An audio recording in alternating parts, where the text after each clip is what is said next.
Okay, so the year is 2020. August 31st, to be exact, is my first day that I became a licensed realtor.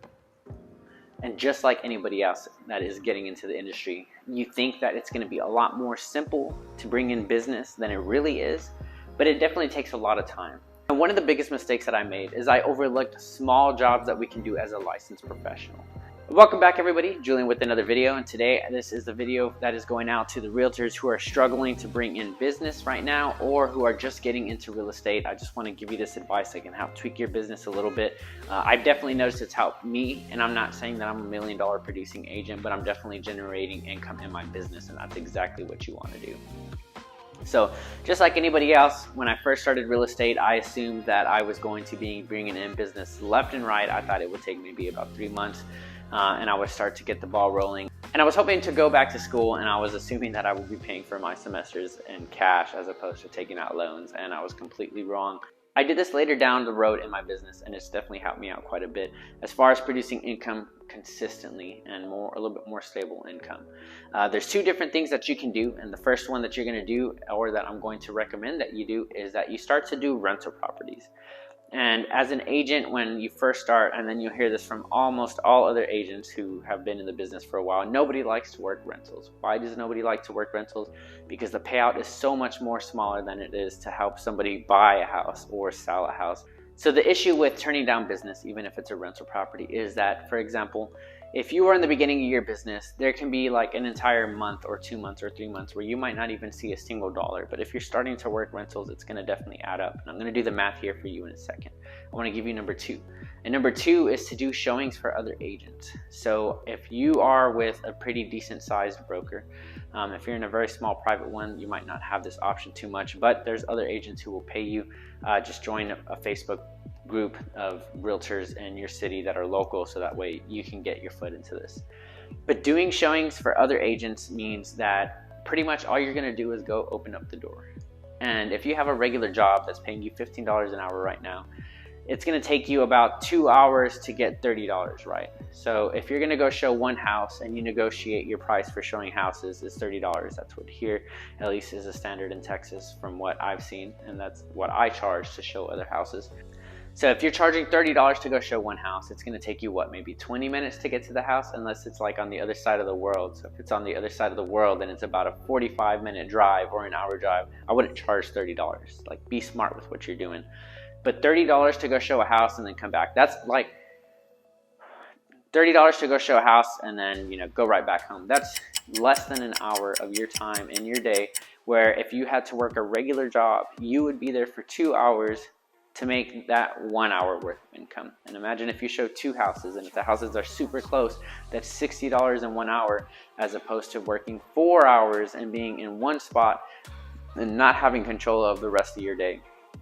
So I would definitely say that you want to start to pick up those two habits, and the reason being is, let me break down the math portion for you.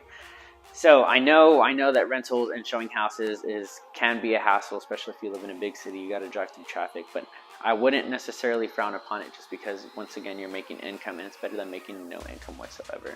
Get in your car, go show the houses. Let's do the math real quick. So let's start small first. So let's just say you're going to do this for 1 week.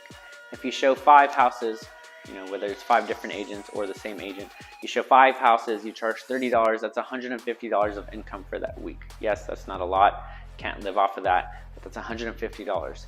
Most rentals on average, if you can get 1 rental a week, and just like you would with your other clients who are looking to buy or sell, you want to stay consistent with this so that way it keeps going in and you keep generating income, just because some rentals pay you a month later, some rentals will pay you immediately. So if you need the money, obviously anything immediately would be to your benefit. So I don't see why you wouldn't do that. But if you have 1 rental a week, which on average their usual pay is about $300, and you do those 5 showings, that's $450 a week. It's not always going to be consistent, but if you can do that and you can maintain it, then that's going to be $1,800 a month. And if you multiply that by 3 in 3 months, that's $5,400.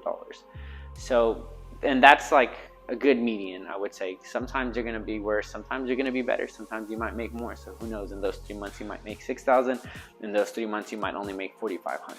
So here you're generating income on the side as opposed to just working with buyers and sellers. So of course, if you have your closing, then you're going to be even better off that month with both the rentals and the showings and your closing, as opposed to just your closing. You're gonna have a little bit more money in your pocket. If you're still working a job, this can definitely benefit you, because now you're not only generating income from your job and waiting to get that one closing 3, 4, 5, 6 months later, because now you're generating income and you're working at your job, which is gonna help you get full-time faster. And if that's, I'm assuming that should be your goal. The majority of us who are becoming real estate agents want to do it as a career. And of course, we want to be successful in it. And to be successful in it, you have to be full-time. So do rentals, work rentals.